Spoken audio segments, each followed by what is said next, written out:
언젠가 우리나라 교육의 문제를 지적한 어느 글을 읽은 적이 있었습니다. 그 글에 보니까요, 이렇게 기록이 되어 있습니다.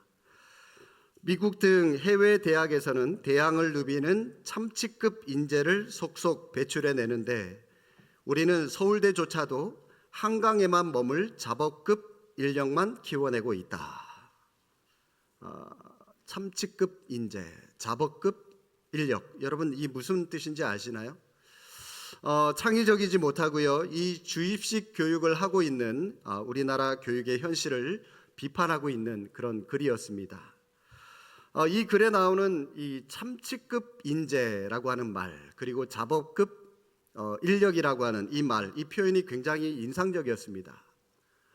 그런데 여러분 이 표현의 말처럼 우리 자신의 모습을 한번 비추어 봤는데 하나님은 우리가 이 땅을 살아갈 때 하나님의 백성으로서 참치급 인재처럼 아주 활차게, 아주 활기 있게 우리가 살아가기를 원하시는데 그런데 우리는 스스로를 잡어급 인력으로 전락시키고 있는 것은 아닌지, 그렇게 우리가 초라하게 이 땅을 살아가고 있는 것은 아닌지 한번 보게 되었습니다.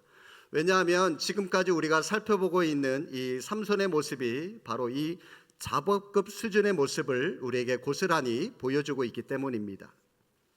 하나님은 삼손에게 기대감을 가지고 그를 나실인으로 또 사사로 하나님의 사람으로 이 땅에 보내주셨는데 하나님은 그를 참치급 인물로 생각하시는데 그에 반해 삼손은 스스로를 잡어급 정도로만 치부하면서 그런 수준으로만 살아가고 있는 것을 우리가 지금까지 말씀을 통해서 쭉 살펴보고 있습니다.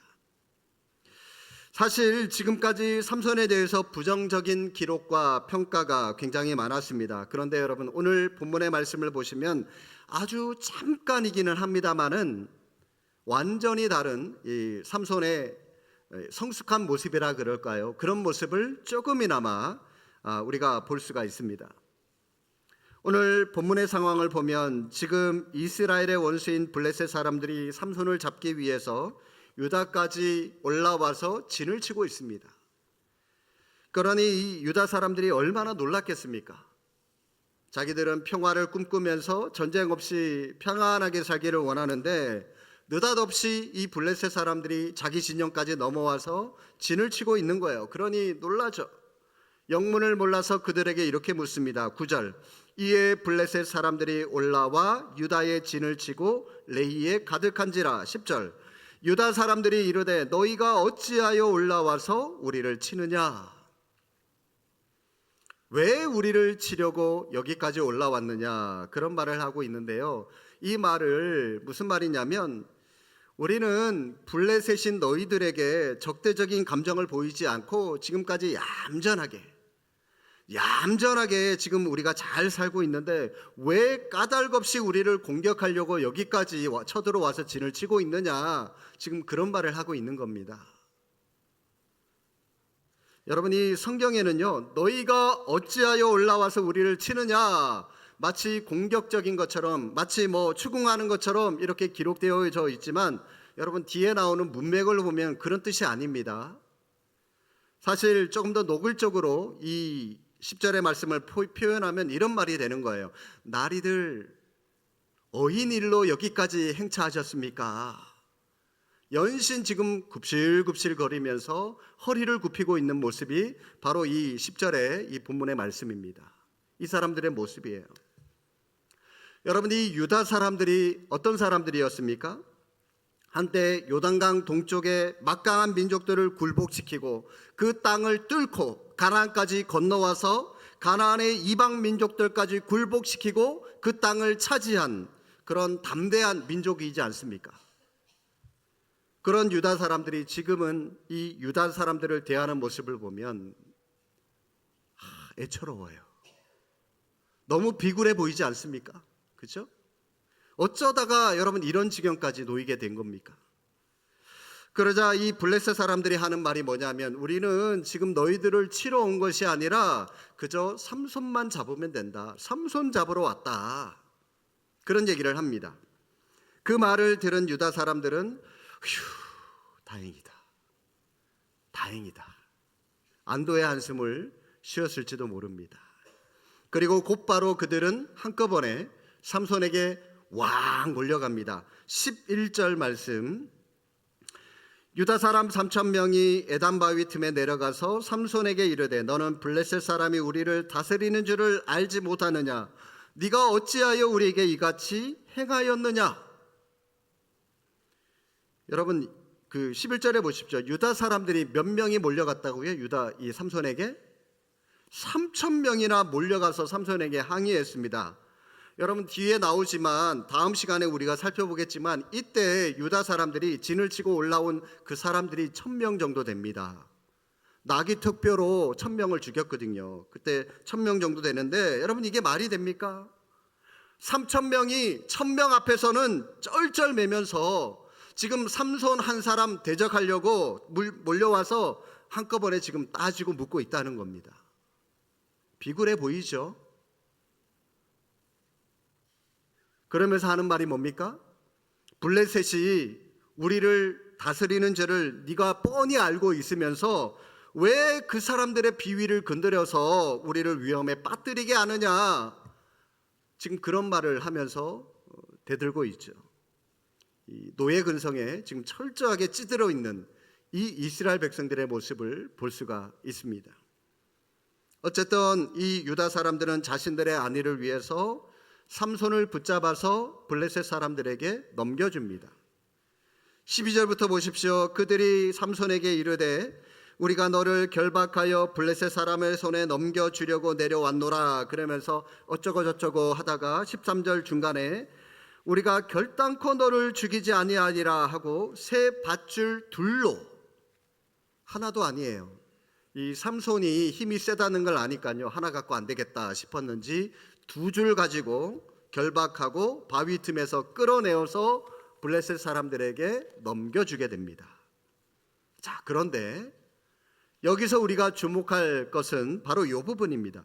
삼손이 이 과정에서 아무런 저항도 하지 않고 순순히 결박당해서 블레셋 사람들에게 지금 넘겨지고 있다는 거예요. 유다 사람들은 지금 자기들 살겠다고 같은 동족인 자신을 결박해서 끌어내고 블레셋 사람들에게 넘겨주고 있는데, 여러분 이게 삼손의 입장에서 얼마나 괘씸한 그런 노릇입니까? 그 자리에 있는 사람들, 뭐 자기 동족이든 블레셋 사람들을 다 쓸어버려도 시원찮을 그런 사람일 텐데, 그런데 삼손은 순순히 결박당해서 넘겨지고 있다는 겁니다. 다음 시간에 우리가 살펴보겠지만 삼손은 나귀 턱뼈 하나로 블레셋 사람 1,000명을 그 자리에서 다 죽였던 사람입니다. 무슨 말이냐면 삼손은 마음만 먹으면 지금 오늘 이 본문의 말씀처럼 그렇게 순순히 결박당해서 넘겨질 사람이 아니라는 거예요. 그런데 아무런 저항도 하지 않고 결박당하고 있는 이 삼손의 모습이 굉장히 어색해 보이고 독특해 보이는 그런 모습인 것 같습니다. 자, 그러면 여기서 질문 던집니다. 삼손은 분명히 싸울 힘도 있고 큰 괴력도 가지고 있는데 왜 그 힘을 쓰지 않고 순순히 결박당해서 적에게 넘겨지는 그런 수모를 당하고 있을까요? 왜 순순히 넘겨지고 있을까요? 여러분 그 이유가 뭐라고 생각하십니까? 지금 같은 유다 사람들은 해서는 안 되는 그 못된 짓을 자신에게 저지르고 있지만, 그러나 삼손에게는 유다 사람들은 내 적이 아니다라고 하는 그런 분명한 생각이 그에게 있었기 때문입니다. 어떠한 경우에서도 이 유다 사람들은 나와 똑같은 그런 같은 민족이지, 내 손에 들려있는 이 나귀 특별로 저 사람들 몰살시킬 그런 죽임의 대상이 아니다라고 하는 것을 이 삼손이 분명히 알고 있었다는 것입니다. 여러분, 이런 삼손의 태도는 지난 시간에 우리가 살펴봤던 사사기 15장 8절, 오늘 본문 바로 앞에 나와 있는데요, 8절에도 보시면은 그 뉘앙스를 우리가 조금 볼 수 있는데요, 블레셋 사람들의 정강이와 넓적다리를 크게 쳐서 죽이고 내려가서 에단 바위 틈에 머물렀더라. 자, 저 상황이 어떤 상황이지 여러분 다 아시죠? 삼손이 여우 300마리를 잡아서 꼬리에 불을 붙이고 블레셋 사람들의 밭을 다 태워버렸습니다. 그리고 나서 에담 바위 틈으로 내려가서 거기에 숨어버렸어요. 여러분, 이 에담 바위 틈이라고 하는 곳이 어디냐면 유다 지파가 있고요, 블레셋 바로 옆에 이 유다 지파 땅이 있습니다. 그 아래에 네게브라고 하는 남방 지역이 있는데 그 경계선 부분이에요. 그 경계에 위치한 지역인데 사람들이 살 수 없는 외딴 곳입니다. 들개 같은 그런 사나운 들짐승이 많이 서식하고요, 자연 동굴이 많기 때문에 은신할 수 있는 그런 공간이 많은 곳입니다. 중요한 것은 삼손은 자기 동족들이 살고 있는 그곳으로 가서 숨어 들어간 것이 아니라 사람들이 거주하지 않는 곳으로 숨어 들어가서 거기에 숨었다는 겁니다. 이유가 뭘까요? 같은 이유입니다. 삼손이 그렇게 한 이유도요, 자기 때문에 동족들이 곤란한 일을 겪을까 봐, 다시 말해서 블레셋 사람들이 자기를 빌미로 해서 자기 동족에게 해코지를 할까 봐, 시비를 걸어올까 봐 외딴 곳으로 그는 의도적으로 숨어 들어갔던 겁니다. 삼손의 이런 모습이 오늘 본문에 나오는 유다 사람들과 너무나도 대조적으로 보이죠. 한쪽 사람들은 자기들을 살겠다고 동족인 삼손을 잡아서 블레셋 사람들에게 넘겨주고 있는데, 또 다른 한쪽은 어떤 경우라도 동족은 내 동족이다, 내 민족이다 그러면서 내 적이 아니다, 그렇게 행동을 하고 있다는 거죠. 이런 관점으로 성경의 인물들을 묵상해 보니까 하나님께 쓰임받은 하나님의 사람들은 다 자기 동족에 대해서 삼손과 같은 이러한 동일한 태도를 가졌다라고 하는 것을 볼 수가 있었습니다. 대표적인 인물로 모세를 보시면, 모세는 홍해를 건너 가나안으로 가는 그 광야길에서 이스라엘 백성들을 인도하는 지도자로서 큰 일을 행했던 사람이었습니다. 그런데 그 철없는 이스라엘 백성들은 지도자 모세의 그런 수고에 대해서 감사하는 마음을 표현하지 않고요, 오히려 끊임없이 원망하고 끊임없이 불평을 쏟아내면서 지도자 모세의 마음을 아프게 했습니다. 이런 일이 광야 생활 내내 계속되었음에도 불구하고 모세는 자기 동족 이스라엘 백성들이 하나님 앞에 범죄해서 멸망당할 그 위기에 처하자 깜짝 놀랄 기도를 하나님 앞에 드리게 됩니다. 하나님, 내 민족을 용서해 주십시오. 내 민족을 멸하지 말아 주십시오. 차라리 내 이름을 생명책에서 지워버려도 좋습니다. 여러분, 이런 기도를 드리면서 극단적인 기도까지 하는데, 하나님께 애원하고 있는데, 여러분 얼마나 감동적인 그런 모습의 기도입니까? 모세는요, 저 사람들은 내가 품어줘야 될 사람이지, 내가 저 사람들을 위해서 기도해줘야 될 그런 대상이지, 저 사람들이 나에게 어떠한 원망을 쏟아내고 불평을 쏟아내도 내가 저들이 죽는데, 내가 저들이 무너지는데 박수 쳐야 할 그런 사람들은 아니다라고 하는 것을, 나의 적이 아니다라고 하는 것을 분명히 알았다는 겁니다. 예레미야 선지자도 볼 수가 있습니다. 같은 민족인 이스라엘 백성들이 그를 얼마나 집요하게 괴롭혔습니까? 오죽했으면 예레미야는 하나님께 이렇게 호소한 적도 있습니다. 예레미야 20장 8절 말씀, 자막을 보십시오. 내가 말할 때에, 무슨 말을 했냐면 하나님의 말씀을 선포할 때, 그때 파멸과 멸망을 선포했습니다. 하나님께서 그렇게 하라고 시키셨기 때문에. 여호와의 말씀으로 말미암아 그렇게 사명을 감당했더니 예레미야에게 뭐가 돌아왔습니까? 내가 종일토록 치욕과 모욕거리가 되었습니다.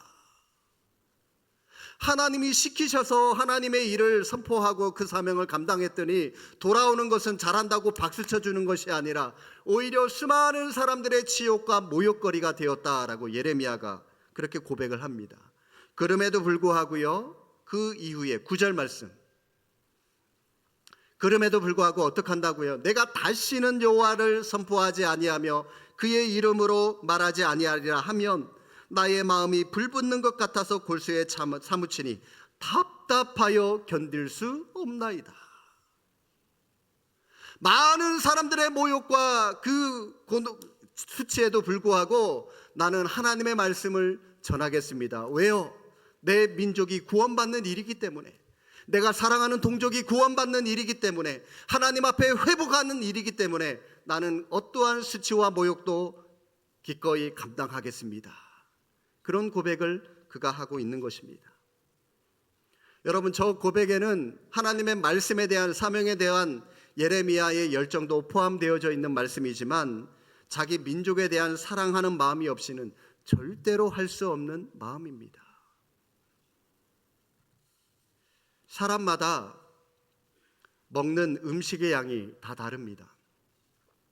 어떤 사람은 이 반 공기만 조금만 먹고도요 배가 부른 사람이 있는가 하면, 어떤 사람은 2그릇, 3그릇 먹어야 배가 부르다라고 하는 사람이 있습니다. 여러분, 이 둘의 차이가 무엇일까요? 그 차이를 굳이 따져보라고 한다면 아마도 이 위가 작은 사람, 남들보다 위가 조금 큰 사람의 차이라고 할 수가 있을 겁니다. 여러분, 이것은 영적으로도 마찬가지입니다. 주님을 위해서 엄청난 일을 해놓고도요 나는 마땅히 해야 할 일을 했을 뿐입니다. 하나님이 힘주셔서 한 겁니다. 이렇게 겸손한 태도를 보이는 사람이 있는가 하면, 아주 작은 일을 조금 하고도요 스스로 영적인 포만감에 빠져서 야, 내가 저거 했어, 내가 저거 했어, 내 일이야, 그러면서 교만해지는 사람이 있습니다. 밥은 반 공기만 먹고도요 포만감이 든다면 숟가락을 내려놓아도 상관없어요. 하지만 영적으로 포만감에 빠져서 교만해지는 태도는 하나님 앞에서 굉장히 곤란합니다. 그러므로 여러분, 이 문제를 놓고 우리가 하나님 앞에 은혜를 구할 수 있기를 바랍니다. 하나님, 저의 이 영적인 용량을 좀 키워주십시오.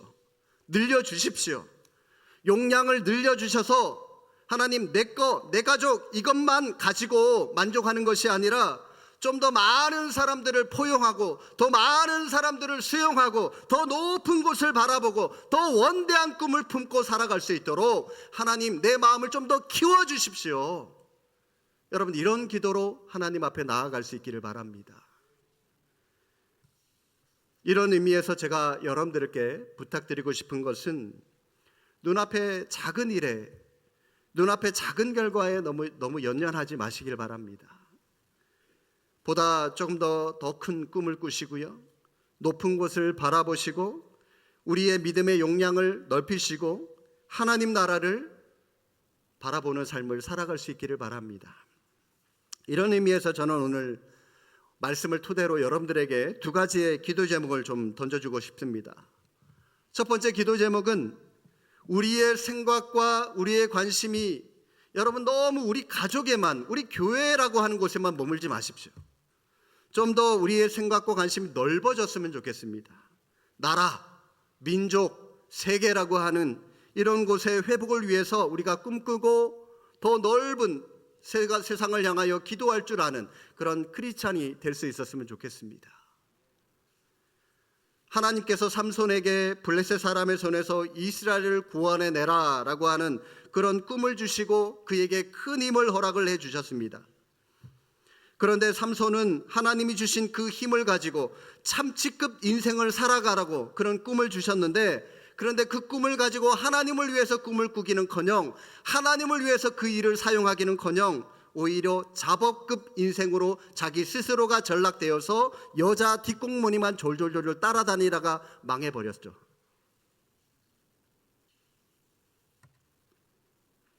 만주 하얼빈에 이토 히로부미를 사살하고 순국한 독립운동가 안중근 의사가 있습니다. 언젠가 텔레비전 프로그램에서 이 안중근 의사가 순국하기 전에 그의 어머니가 옥중에 있는 아들에게 쓴 편지를 낭독해 주는 글을 들은 적이 있습니다. 그 내용을 들으면서 가슴이 막 굉장히 저리고 아렸던 그런 적이 있었습니다. 말씀을 준비하면서 생각이 나서 제가 인터넷을 검색을 해서 한번 그 어머니의 그 편지글을 좀 인용을 해왔는데요. 편지 중에 이런 글이 기록되어 있었습니다. 아들아, 옳은 일을 하고 받은 형이니 구차하게 삶을 구걸하지 말고 죽어라. 대의에 따라 죽는 것이 이 어미에 대한 효도다. 나는 이 세상에서 너와 다시 죄할 마음이 없다. 내가 너를 위해 수의를 만들어 보내니 이것을 입고 가거라. 여러분, 충격적인 그런 편지거리지 않습니까? 자식을 향한 이 부모의 마음은 다 똑같을 겁니다. 짐승도 본능적으로 자기 새끼는 돌볼 줄 알아요. 자기 새끼를 지킬 줄 알아요. 안중근 의사의 어머니에게는 그런 부모의 마음이 없었기 때문에, 본능이 없었기 때문에 그런 모진 말을 쓸 수 있었던 것일까요? 그렇지 않습니다.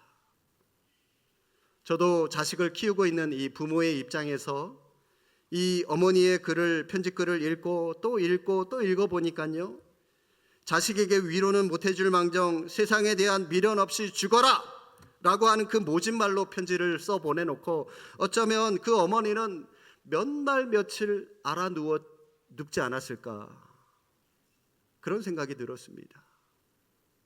어쩌면 자식을 먼저 보내놓고 나서 그 어머니도 죽을 때까지 평생 눈물로 밤을 지새우지 않았을까요? 그럼에도 불구하고 아들에게 이러한 단호한 모진 그런 편지글을 썼던 것은 아들의 안위보다 나라와 민족을 생각하는 그 마음이 훨씬 더 컸기 때문입니다. 여러분, 우리도요, 이처럼 내 자식, 내 새끼, 내 가족, 여기에만 너무 머물지 마시고요, 보다 더 큰 꿈을, 보다 더 큰 나라라고 하는, 민족이라고 하는 큰 그런 포부를 우리가 좀 가질 수 있었으면 좋겠습니다. 우리는 다 하나님 나라를 꿈꾸는 그런 사람들이지 않습니까? 우리는 영원한 삶을 허락해 주신 하나님이 내 아버지가 되심을 믿기 때문에 우리도요, 보다 더 큰 마음을 품고 이 땅을 살아가야 되는 겁니다. 하나님, 이 대한민국을 불쌍히 여겨주십시오. 하나님, 북한의 신음하는 우리 동포들을 불쌍히 여겨주십시오. 같은 민족인데 인간이 그어놓은 저쪽에 태어났다는 이유 때문에 저 사람들이 예수님을 믿는다는 이유로 고문받으면서 저 지하교회에서 죽어가고 있습니다. 하나님, 통일되게 해주시고 저 사람들을 긍휼을 베풀어 주십시오. 우리가 날마다 기도하며 하나님 앞에 나아가야 되지 않겠습니까? 우리의 기도의 지경이 이처럼 넓어질 수 있기를 바랍니다. 그런가 하면 여러분, 이 땅에 수많은 장애인들을 위해서도 여러분 기도해 주셨으면 좋겠습니다. 지난 월요일 4월 20일은 장애인의 날이었습니다. 제가 잠시 잊고 있었어요, 우리 교회에 오면서. 그런데 제가 이전에 사역했던 충영교회는 지역교회, 이 지역사회를 섬기는 그런 교회였기 때문에 발달 장애인을 섬기는 그런 복지관을 그 교회가 운영하고 있었어요. 그래서 우리 교역자들이 돌아가면서 그 교회 매일마다 돌아가면서 아침마다 이 경건회가 있거든요. 직원들과 그 발달 장애인 아이들, 청년들을 모아놓고 이제 예배를 드리는데, 저도 이제 가서 예배하고 끝나고 나면 이제 아이들하고 교사들하고 같이 돌보면서 케어하면서 같이 지내다가 사무실로 돌아오곤 하는데, 여러분, 이 가정에요, 장애인 한 명이 있으면 그 가정이 얼마나 힘들지 몰라요. 다 힘들어요, 식구들이. 저는 그걸 옆에서 직접 봤어요. 여러분, 그 가정을 위해서, 장애인들이 만약 우리 교회 안에 장애인이 있는 가정이 있다면 그 가정을 위해서 특별히 여러분들 더 많이 격려해 주시고 더 많이 그 가정을 위해서 기도해 주셔야 됩니다. 우리 교회 안에 또 경제적인 어려움을 겪고 있는 분들이 있다면 또 그분들을 위해서도 기도해 주셔야 되는 거죠. 교회가 동네 사람들에게 늘 소음이나 일으키고 불법 주차로 민폐나 끼치고 차나 막히게 하고 아무런 보탬도 되지 않는, 없어도 되는 그런 공동체로 전락되어서는 안 됩니다.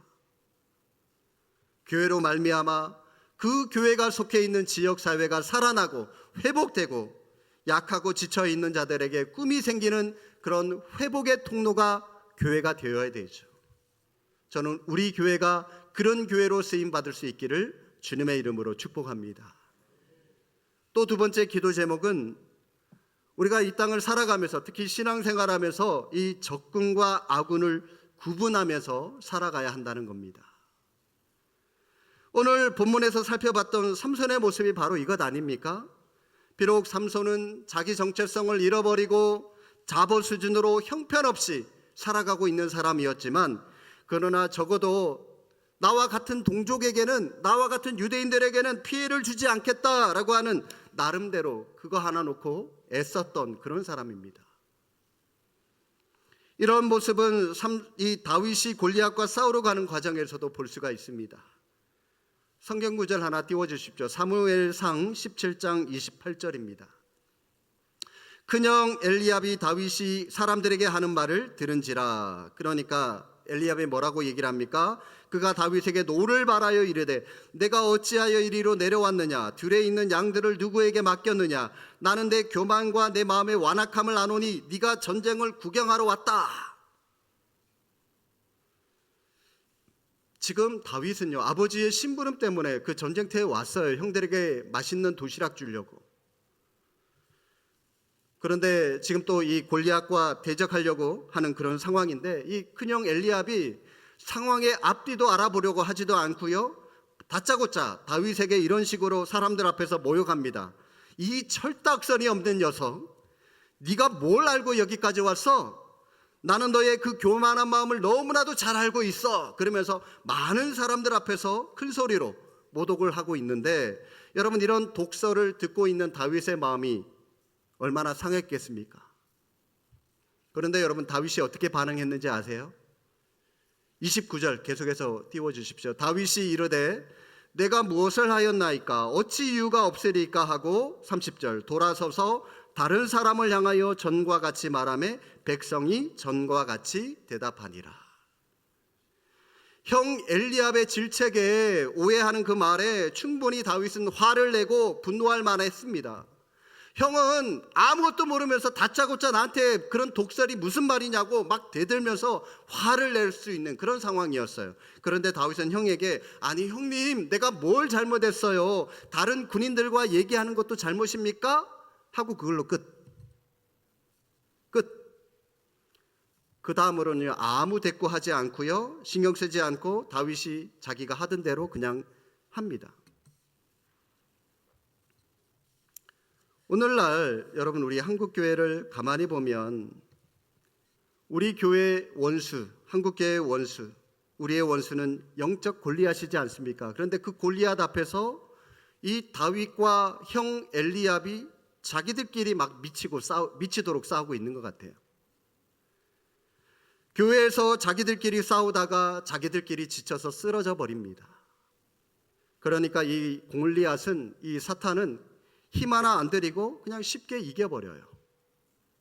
이게 오늘날 한국교회의 모습입니다.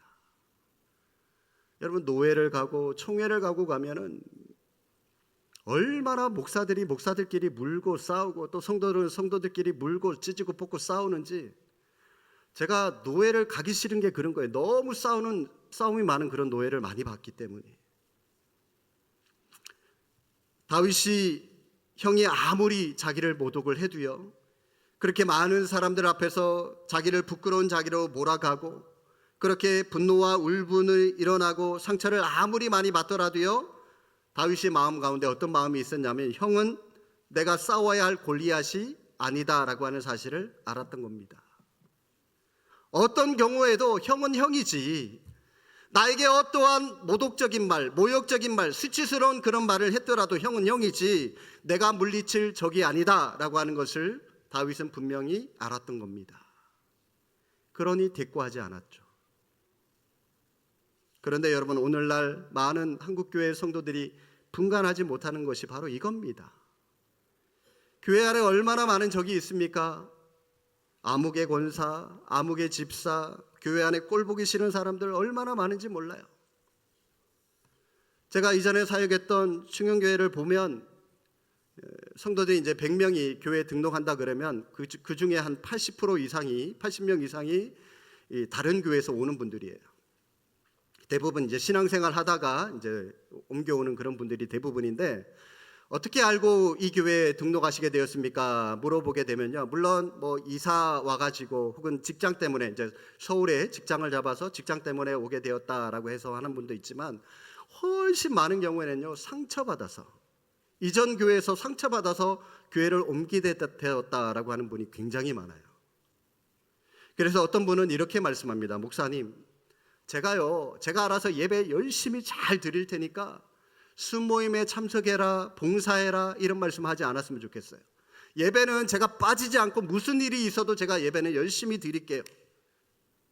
그러면서 이분이 이제 조금 어느 정도 한 1년, 2년, 3년 이렇게 올라가잖아요. 그러면 이제 교회에서도 서리 집사라고 하는 직분을 줘야 되잖아요. 그러면 이분이 목사님 저 직분 안 받을래요. 왜요? 직분 받았다가 일하다가 또 상처 받을까 봐. 저 직분 안 받아도 괜찮아요. 안 주셔도 돼요. 그런 분들을 너무 많이 봤어요. 너무 많이 봤어요. 여러분 잊지 마십시오. 어쩌다 서로 마음이 상하는 일이 있고 상처를 받았다 할지라도 상대방은 내가 싸워야 할 골리앗이 아니라고 하는 사실을 잊지 마시기 바랍니다. 우리가 싸워야 할 대상은 세상입니다. 우리가 싸워야 할 대상은 사탄이에요.